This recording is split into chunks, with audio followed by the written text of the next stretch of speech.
जय जगन्नाथ। अक्टोबर मास 20 तारिख सोमवार दिन दीपावली, पया श्राद्ध एवं श्यामाकाली पूजा। ये समस्त कर्म पंजिका नियम हिसाब से आम मैंने करवा। अक्टोबर मास 20 तारिख सोमवार दिन अपराह्न 3:22 अक्टोबर मास 21 तारिख मंगलवार अपराह्न 5:25 पर्यंत अमावास्यार भोग। तेणु पूर्व विध अनुसार प्रदोष काल को जो तिथि रही से तिथि अनुसार आम दीपावली अमावास्या पालन करूँ। तेणु आमको देखा गले अक्टोबर मास 20 तारिख सोमवार दिन रात्र को अमावास्या तिथि रोचे। तेणु आम मैंने से दिन दीपावली करवा एवं श्यामाकाली पूजा करवा, पितृपुरुष मान को पया श्राद्ध देवा।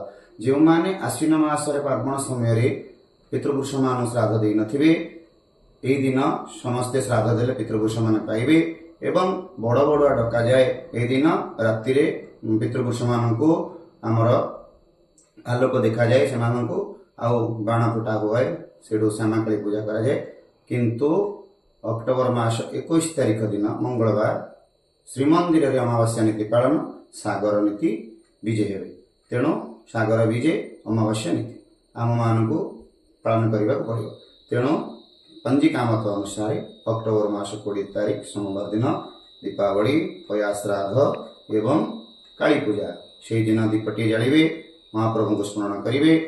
दीपटी जालिबार मंत्र होछि शुभं करोतु कल्याणम आरोग्य सुख संपदा शत्रु बुद्धि विनाशाय दीपं ज्योति नमस्ते। जय जगन्नाथ।